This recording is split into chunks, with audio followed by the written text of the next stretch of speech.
영화와 함께 인문학을 이야기해 보겠습니다. 영화와 함께 떠나는 여행, 나를 찾아서. 저는 여러분과 함께 여행을 하고 있는 순천대 철학과 이정아입니다.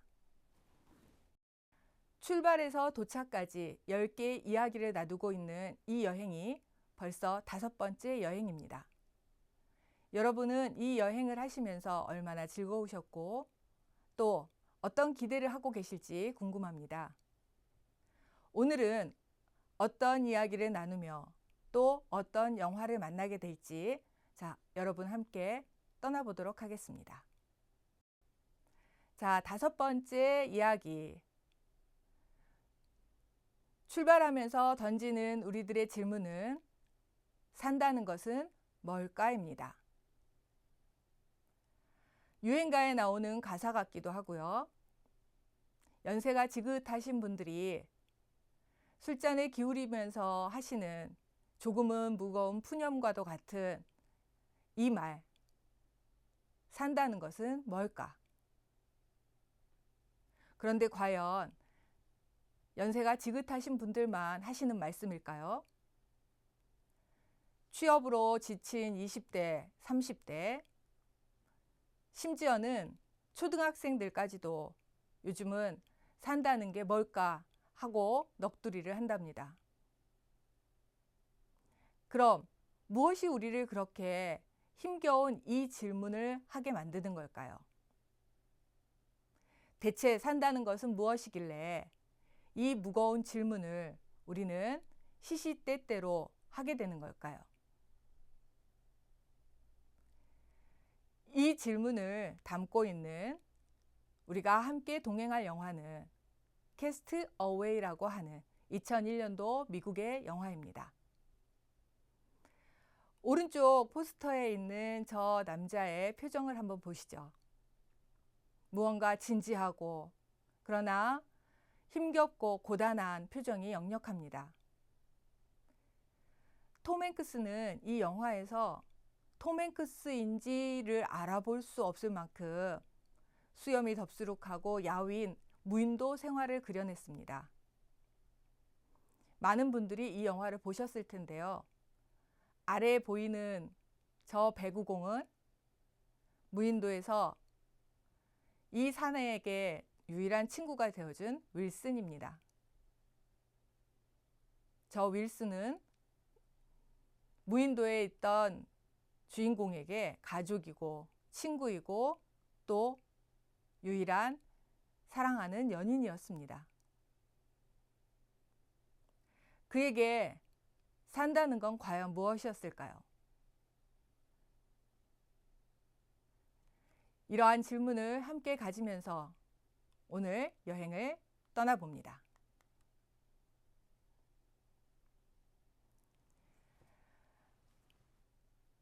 산다는 얘기를 꺼내놓고 갑자기 죽음을 이야기합니다. 그런데 어찌 보면 삶과 죽음은 서로 다른 글자일 뿐 전혀 다른 것이 아닐 수도 있습니다. 어느 일화를 소개하는 책에서 이런 글을 봤습니다. 대학생들이 어느 사찰에 함께 여행을 갔다가 한 학생이 낙오가 되었다고 해요. 헐레벌떡 자신이 타고 왔던 차로 달려가려고 하는 청년에게 스님이 물었습니다. 어딜 그렇게 바삐 가나? 예, 제가 혼자 남아서요. 제가 타고 왔던 차로 돌아가려고 합니다. 차로 빨리 가서 뭐 하게? 차로 돌아가야 집에 갈 수 있죠. 집에 빨리 돌아가서 뭐 하게? 아이 참 스님도 집에 빨리 돌아가야 제가 원래 하던 제 일상을 살고 공부를 할 거 아닙니까? 공부는 해서 뭐 하게? 아, 공부를 하고 대학을 졸업해야 취직을 하고 취직을 해야 성공을 할 거 아닙니까? 성공은 해서 뭐 하게? 성공을 해야 결혼도 하고 좋은 차도 사고 집도 살 거 아닙니까? 결혼도 하고 집도 사고 차도 사서 그래서 뭐 하게? 아, 그래야? 그리고 나서 청년이 갑자기 말문이 막혔대요. 그 뒤에 뭘 할지까지는 생각을 못한 거죠. 한참을 있다 그러다 죽겠죠? 라고 말을 하자 그 스님이 이렇게 말했답니다. 그러면 뭐하러 그렇게 힘겹게 살아? 지금 죽지.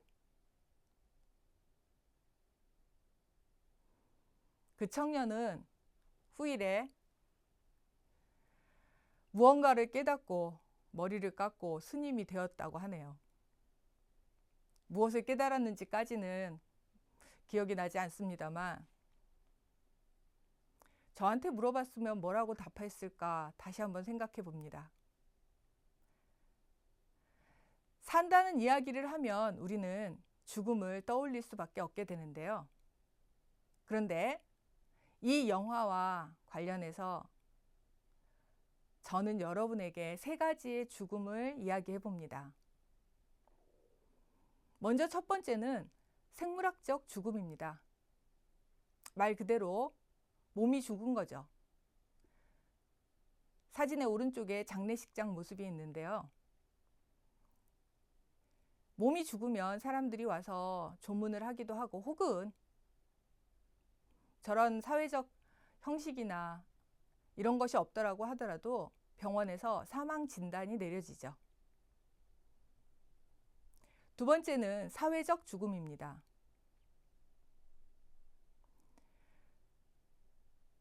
사회적 죽음의 가장 대표적이라고 할 수 있는 것이 내가 하고 있던 일 혹은 내가 맡고 있던 역할을 그만두게 되는 거죠. 그 집단, 그 사회에서 잊혀진다라고 하기보다는 그 집단이나 그 사회에서 내가 맡았던 역할을 할 수 없게 되는 것이 사회적 죽음입니다. 흔히들 은퇴하고 나서 사람들이 힘이 없어지고 고독해지고 외로움을 탄다고 하죠. 이런 것들이 사회적인 죽음의 예라고 할 수가 있겠습니다. 세 번째는 감정적 죽음 혹은 마음의 죽음이라고 저는 생각을 했습니다. 이 영화에서 무인도에서 살아서 기적적으로 돌아왔는데 돌아와 보니 사랑하는 연인이 이미 다른 사람과 결혼을 해서 아이를 가진 한 가정의 아내가 되어 있습니다. 그 여인을 돌려보낼 수밖에 없는 그 마음, 사랑을 잃은 마음. 물론 이 영화에서는 남자 주인공이 스스로 그 마음을 추스리고 극복해냅니다. 극복을 하고 안 하고의 문제가 아니라 이 감정적 죽음, 내가 더 이상 감정을 가지지 못하고 사랑을 가지지 못하는 상태, 저는 이것 또한 하나의 죽음의 형태라고 생각을 해봤습니다. 이 강의를 듣고 계신 여러분들은 과연 어떻게 생각하시는지 궁금합니다. 그리고 조금은 무거운 질문 같습니다만 감히 한번 여러분들에게 물어봅니다. 여러분은 살아 계신가요? 우리가 자주 쓰는 말 안녕하세요. 그 말을 조금 더 직설적으로 바꾸면 여러분 살아 계신가요? 여러분의 몸도 여러분의 일도 여러분의 마음도 과연 안녕하신지. 가끔은 다른 사람의 안부를 묻기 전에 여러분의 몸도 여러분의 일도 여러분의 마음도 안부를 물어서 챙겨줘야 하지 않을까 싶습니다. 혼자 있는 이 시간이 여러분의 안부를 묻는 좋은 시간이 되었으면 합니다. 이 영화를 보면서요. 자, 그러면 본격적으로 오늘의 영화 얘기를 한번 해볼까요? 캐스트 어웨이는 미국에서 2001년도에 만들어진 작품으로요. 이 작품에서 나오는 톰 행크스는 세상에서 가장 바쁜 남자입니다. 유명한 택배 회사에 다니고 있는데요. 얼마나 바쁜지 사랑하는 여자를 만날 시간조차 없습니다. 택배를 전달해주기 위해서 세계를 비행기를 타고 오고 가는 동안에 이 남자는 한시도 쉬어본 적이 없습니다. 세상에서 가장 바쁜 이 남자가 그런데 참 운명은 얄궂기도 하죠. 무인도에서 4년이라는 시간을 보내게 됩니다. 무인도에서의 4년이 얼마나 힘들고 얼마나 바빴으면 왜 바빴을까요? 아까 앞에서 보여드렸던 윌슨과 대화하느라고요. 다시 말하면 살아남기 위해서요. 인상적인 대사가 있는데요. 윌슨에게 물어봅니다. 너 혹시 성냥 가진 거 있니? 라고요. 불을 피워야 어떻게든 추위를 막아보고 살 수 있는데 배구공, 떠내려온 배구공에 자기 손으로 찍어서 얼굴을 그려놓은 그 윌슨에게 성냥 가진 거 있냐고 물어봅니다. 스스로를 바쁘게 만들며 그렇게 살아남았죠. 아무 희망이 없어도 돌아갈 수 있는 희망, 어떤 논리도 다시 돌아갈 수 있다는 얘기를 해주지 않는 그런 상황에서도 계속 숨을 쉬어야 했다라고 말하는 그 남자의 이야기가 바로 캐스트 어웨이입니다. 한번 상상해 보시죠. 그런 상황에서 기적적으로 살아서 돌아왔는데 돌아와서 들은 이야기가 사랑하는 연인이 다른 사람의 아내가 되었다는 이야기입니다. 그리고 그 여인에게 돌려주려 간 선물. 그런데 그 여인은 너무나도 슬퍼하고 자신을 너무나도 사랑했다고 말합니다. 그것이 오히려 더 이 남자의 마음을 아프게 하죠. 빗길을 달려온 그 여인을 다시 데려다 줍니다. 그리고 혼자 스스로에게 위로의 말을 합니다. 조류는, 파도는 나에게 무엇을 가져다 줄지 몰라. 그러니 계속 숨을 쉬어야지. 무인도가 아닌 이곳에서도 그는 희망이 없지만 살아남아야 한다고 말을 하고 있습니다. 여러분은 어떠신가요? 지금 여러분이 계신 곳은 무인도인가요? 아니면 무인도에서 살아 돌아온 나의 집인가요? 지금 여러분에게 조류는, 파도는 무엇을 가져다 주나요?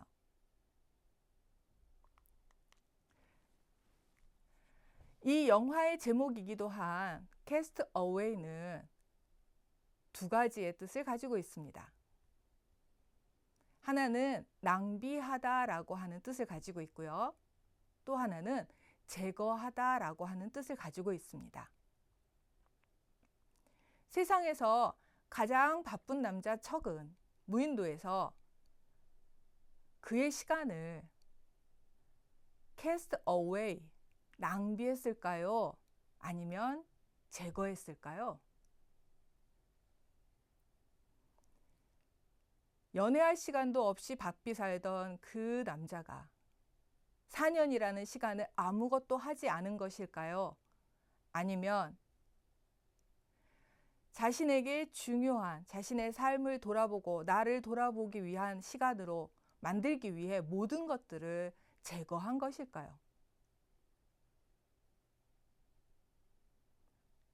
그래서 이 영화의 제목은 중의적일 수밖에 없습니다. 무인도에서 바쁘게 대화했던 윌슨. 척은 윌슨과 대화를 하면서 과연 살아 있었을까요? 아니면 죽었을까요? 이건 바로 위의 질문과도 연결할 수 있겠네요. 그가 시간을 낭비하고 있었다면 척은 죽어 있었을 수도 있고, 그가 삶의 의미와 산다는 게 무엇인지를 진지하게 고민할 기회를 잡은 것이라면, 그래서 모든 것들을 제거했던 것이라면 척은 가장 잘 살아 있었던 것일 수도 있겠죠. 여러분은 지금 여러분의 시간을 낭비하고 있습니까? 아니면 여러분의 진정한 삶의 의미를 찾기 위해 그 무언가를 제거하고 있습니까?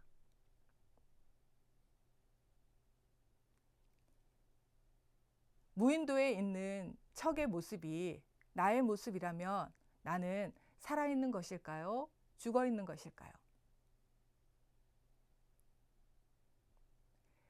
영화를 보는 내내 척의 모습은 어느 순간 사뭇 진지하고, 어느 순간 너무 냉정하고, 어느 순간 무기력합니다. 그 모습은 하루를 살고 있는 나와 다르지가 않습니다. 아무것도 할 일이 없는 무인도인데도 말이죠.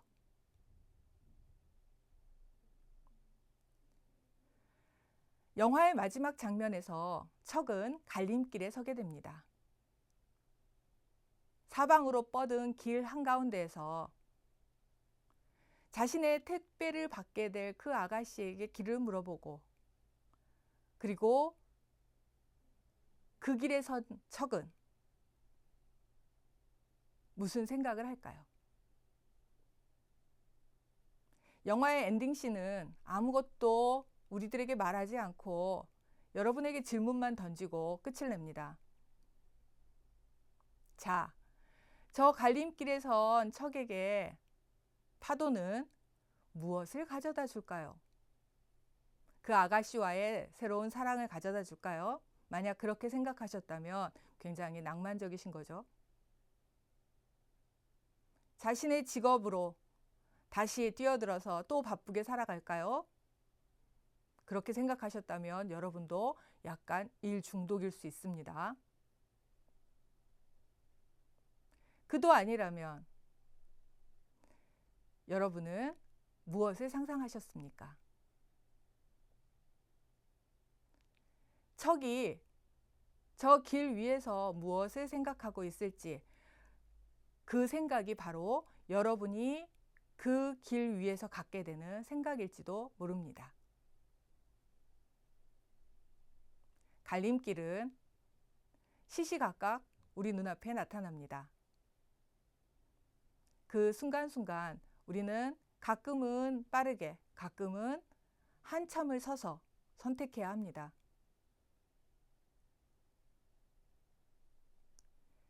선택이 어려운 순간이 온다면 여러분도 한번 기다려 보시죠. 조류는, 파도는 지금 여러분께 오고 있을 겁니다. 무언가를 가지고. 누가 압니까? 윌슨처럼 좋은 친구를 가져다 줄지도 모릅니다. 이제 5번째 여행을 정리하면서 여행의 일기를 적어봅니다. 먼저 산다는 것은 세잎클로버를 모으는 일. 네잎클로버가 행운을 갖다 준다는 그 이야기는 여러분 다 아실 겁니다. 그런데 네잎클로버를 찾는 건 그렇게 쉬운 일이 아니에요. 네잎클로버를 찾겠다고 지천으로 널어진 세잎클로버를 밟고 다니는 일이 흔하죠. 그런데 우리가 잠깐 잊고 있었어요. 세잎클로버, 그 흔하게 깔려있는 그 세잎클로버가 그럼 아무것도 아닌 것일까요? 행운을 가져다 준다는 네잎클로버보다 흔하긴 하지만 세잎클로버는 행복을 가져다 준답니다. 행복을 밟고 행운을 얻는 일, 글쎄 현명한 일일지 모르겠습니다.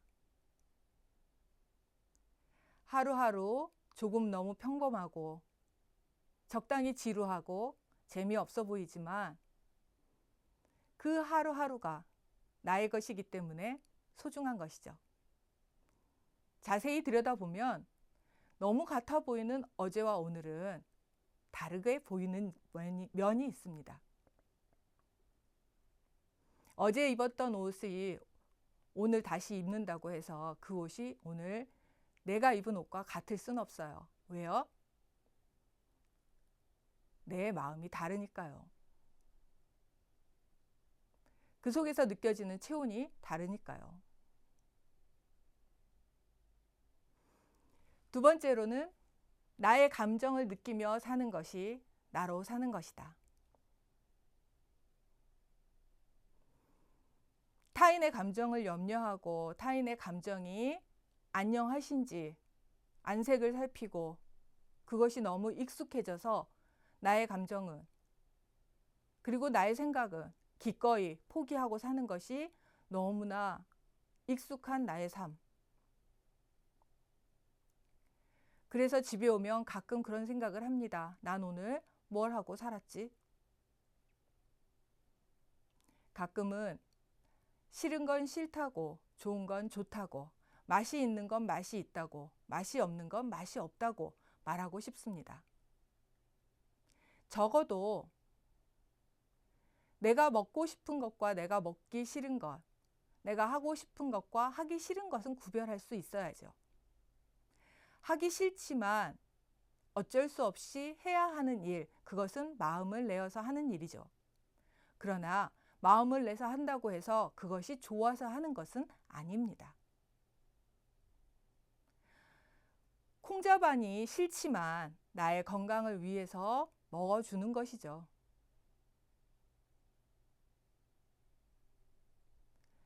플라스틱을 사용하면 쉽지만 편하지만 그러나 지구의 환경을 위해서 내가 좀 불편한 거죠.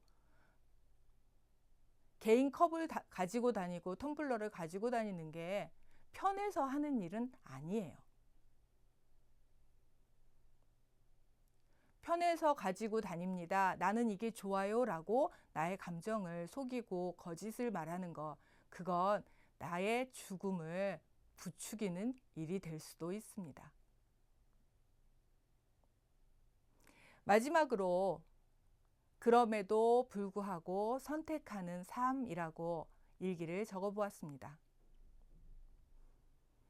내 앞길에 놓여 있는 저 갈림길이 모두가 꽃길이면 참 좋을 텐데, 그런데 어찌된 게 네 갈래 길 모두가 험하고 울퉁불퉁하고 가시가 보이는 그런 길입니다. 저 너머로 보이는 남들의 길은 왜 그렇게 좋고 꽃길이고 아름답기만 한지요. 그래서 가끔은 투정도 부리고 주저앉고 싶을 때도 많습니다. 그렇지만 그럼에도 불구하고 이 길이 나의 길이기 때문에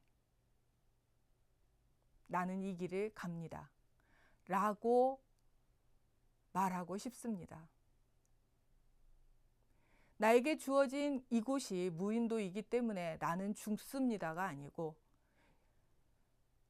죽지 않고 그래도 무인도에 도착했고 그래도 이곳에서의 삶이 하루하루 지속되고 나는 숨을 쉬고 있기 때문에 그래서 나는 살아있다라고 말하고 싶습니다. 여러분은 어떠신가요? 여러분에게 주어져 있는 오늘 하루, 그럼에도 불구하고 나의 하루이기 때문에, 그럼에도 불구하고 나의 집이기 때문에, 그럼에도 불구하고 나이기 때문에 사랑해주고 보듬어주고 안녕한지 안부를 물어줄 수는 없을까요? 다른 누구도 물어보지 않으니까 나는 물어봐 줄 수 있는 그 안부. 여러분들은 여러분에게 오늘 인사를 건네는 삶을 살았으면 좋겠습니다. 자, 그러면 다음 여행을 위해서 오늘은 잘 사는 것으로 우리의 피로를 풀어볼까 합니다. 오늘도 고생 많이 하셨습니다. 감사합니다.